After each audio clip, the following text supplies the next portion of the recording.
হৈছে একদম সেম দিচাঙত দিহিঙত একদম সেম এইটোৱে হেৰিটো ইউটাৰ্ণটো সেইকাৰণে তাত এবাৰ ৰখিলে কিন্তু আমি তাত 800 মিটাৰমান কৰিলোঁ সেইকাৰণে থাকি গ'ল এইটো আমি প্ৰটেকশ্যন আৰু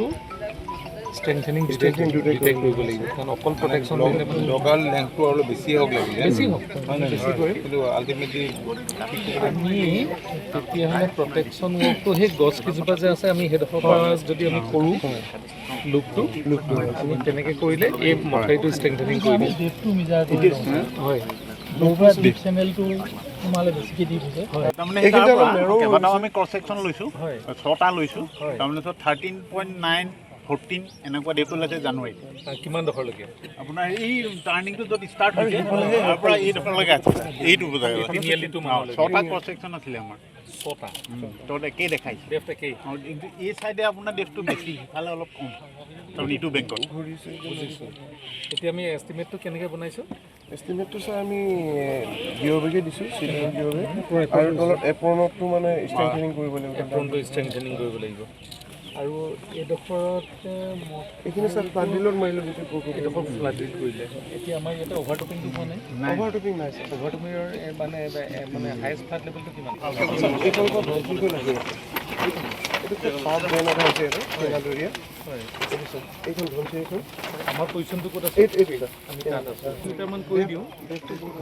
ডেফটো যদি বেছি আছে আমি 400 মিটাৰ লৈ পেলাই এইফালে 150-200 মিটাৰ এইফালে 150-200 মিটাৰ নহ'লে মানে কি হ'ব এই ব্ৰেনটোৰ পিছত কাম কৰাও নকৰা একেটাই হৈ থাকিব বুজি পালেনে আৰু আমি এতিয়া তলত হেৰি দিছোঁ চি টাইপ বেগ দিছোঁ তলত ছাৰ আমাৰ বেগ অলপ দিছোঁ পকুপাইন ইফালে আমি 1800 মেম্বাৰ মানে 300 আমি পকুপাইন আপত মাৰিলোঁ মাৰাৰ কাৰণে অলপ এইফালে ইৰোজন হৈছে ইটো চাইডে কি আছে আমাৰ এনে ভিলেজ ছাৰ গ্ৰেজিং হেৰি খেতি কৰে কিন্তু মানুহ এখন আছে পুৰা আগত আছে গাঁও আছে গাঁৱত এখন বিশ্বই বুলি পঞ্চায়ত আছে অলপ আগতকৈ এইপিনে গৈ ব্ৰহ্মপুত্ৰ পায় এইটোৱে আছিলে না এই হ'ব কিমান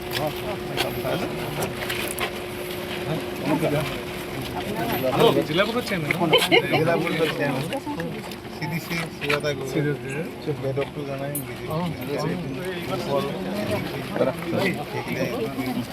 ভালনে হ'ব মৃণাল মণ্ডল বাইদেউ ZPC মেম্বাৰ বাইদেউ ZPC মেম্বাৰ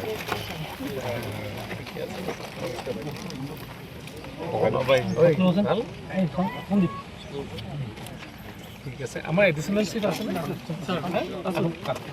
আমি কেনেকৈ কি কৰিব পাৰিম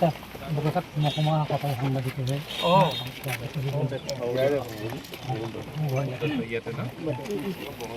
বিজুদা ক'ৰ পৰা পঞ্চায়ত প্ৰেচিডেণ্ট এইখন পঞ্চায়ত এতিয়া অতুললৈ কেনেকৈ কি হ'বগৈ আমি এইখিনি মাজতেতো এইবিলাক নাছিলে এতিয়া যেতিয়া সেই যিবাৰ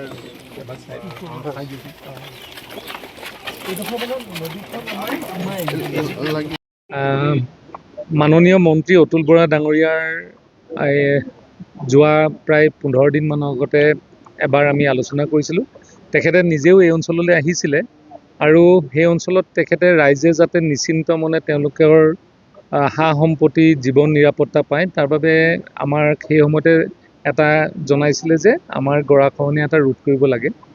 আৰু তাৰ বাবে আমি আজি আহি পেলাই অঞ্চলটো প্ৰদৰ্শন কৰিলোঁহি আৰু অঞ্চলটোত যিখিনি সমস্যা সেই সমস্যাখিনি বুজ ল'লোঁ আমাৰ বিভাগৰ additional chief engineer executive engineer বা অন্যান্য বিষয়াসকল আছে আমাৰ CDC আছে আমাৰ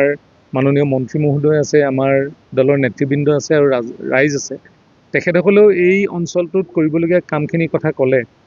আমি খুব কম দিনৰ ভিতৰত এই অঞ্চলৰ যিটো গৰাখহনীয়া এই গৰাখহনীয়া সম্পূৰ্ণ সমাধানৰ এটা ব্যৱস্থা কৰিম ইতিমধ্যে প্ৰাক্কলন তৈয়াৰ কৰিবৰ কাৰণে কৈছোঁ আৰু তাৰ উপৰিও মাননীয় মুখ্যমন্ত্ৰী ডাঙৰীয়াৰ নেতৃত্বত আমি যিহেতু আমাৰ অসমখনক বানমুক্ত কৰিবৰ কাৰণে আমি এটা দীৰ্ঘম্যাদীও কিছু আমি পৰিকল্পনা হাতত লৈছোঁ তাৰ মাজত আমাৰ ৱৰ্ল্ড বেংকৰ যোগেদি গোটেই ধনচিৰিখন একেবাৰে নাগালেণ্ডৰ মূৰৰ পৰা একেবাৰে ব্ৰহ্মপুত্ৰত পৰালৈকে তথা আমাৰ গেলাবিল আদি কৰি যিবিলাক আমাৰ উপনৈ আছে ধনচিৰিৰ উপনৈ আছে সেইসমূহ লৈ পেলাই এটা মেগা প্ৰজেক্ট প্ৰায় 350-400 কোটি টকাৰ ইতিমধ্যে প্ৰাক্কলনো আমি কৰিছোঁ আৰু আশা কৰিছোঁ এই গোটেই কামখিনি সম্পূৰ্ণ হ'লে অঞ্চলটোৰ বানপানীৰ লগত যিসকলে অঞ্চলটোৰ ওচৰত থাকে বা যিসকলে খেতি পথাৰৰ লগত জড়িত হৈ থাকে, যিসকলে সা সম্পত্তি একেবাৰে নদীৰ কিনাৰত আছে, সেইসকল অন্ততঃ নিশ্চিন্ত হৈ থাকিব পাৰিব। মই অতুল বৰা ডাঙৰীয়াক ধন্যবাদ জনাম যে ততাতৈয়াকৈ তেখেতে যিখিনি আমাক সেই সময়ত পৰামৰ্শ দিলে, সেই পৰামৰ্শত আজি আমি দুইজন একেলগে আহি এই অঞ্চলত উপস্থিত হ'লোহি আৰু খুব কম দিনৰ ভিতৰত আমাৰ এই কামখিনি আমি কৰাৰ ব্যৱস্থা কৰিম আৰু আমাৰ জলসম্পদ বিভাগে মানুহৰ নিৰাপত্তা, সা সম্পত্তিৰ নিৰাপত্তাৰ দায়িত্ব আমি ভৱিষ্যতে এনেধৰণে ল'ম। এইডোখৰত আমি আমাৰ additional chief engineer, executive engineer, আমি স্থানীয় ৰাইজৰ লগত আমি আলোচনা কৰিছোঁ। যিহেতু একেবাৰে নদীৰ কাষতে যথেষ্ট পৰিয়ালো আছে, আমি নদীৰ ফালে প্ৰায় 12-14 মিটাৰ 16 মিটাৰলৈকে দ, সেইকাৰণে আমি তাত জিঅ' বেগৰ জৰিয়তে আমি তাত যাতে খহনীয়া আৰু মথাউৰিটো মানে যিটো ৰেজিং ষ্ট্ৰেংথেনিং ইতিমধ্যে হৈ গৈছে, খহনীয়া ৰোধ কৰি যাতে আমি খহনীয়া হ'ব নোৱাৰে বা মথাউৰিটো নষ্ট কৰিব নোৱাৰে, তাৰ বাবে আমি এনেই 400 মিটাৰ কাম কৰিলেও হ'ব, কিন্তু আমি তাৰ লগত এডিশ্যনেলি আৰু 300 মিটাৰ ধৰি দিছোঁ। প্ৰায় 700 পৰা 750 মিটাৰ এই কামখিনি কৰিম, যাতে ভৱিষ্যতে খুব ডাঙৰ বানপানীটো এই মথাউৰিটো নিব নোৱাৰে। চাওক, এই কামখিনি আমি আচলতে আগতীয়াকৈ আমি কৰিম আৰু অকণমান পানী ডাউন হ'ব লাগিব। এই সময়খিনিত জানে যে ভাদ মাহত একেবাৰে এটা পৰিৱেশ থাকে, বৰষুণ আৰু পাহাৰৰ বৰষুণৰ লগতো ধনচিৰিখন নাগালেণ্ডৰ বৰষুণৰ লগতো সম্পৰ্ক আছে। সেইকাৰণে আমি অকণমান পানী কমালৈ ৰ'ম আৰু ইয়াৰ তলত ইয়াৰ আগতে পাৰ্কোপাইনৰ কাম কৰি থকা হৈছিলে, সেইকাৰণে পাৰ্কোপাইনখিনিও যাতে চাই ল'ম যে আঁতৰাই পেলাই জিঅ' বেগখিনি একেবাৰে তলৰ পৰা যাতে পৰে, তাৰ বাবে আমি খুব কম দিনৰ ভিতৰত কামখিনি আৰম্ভ কৰিম।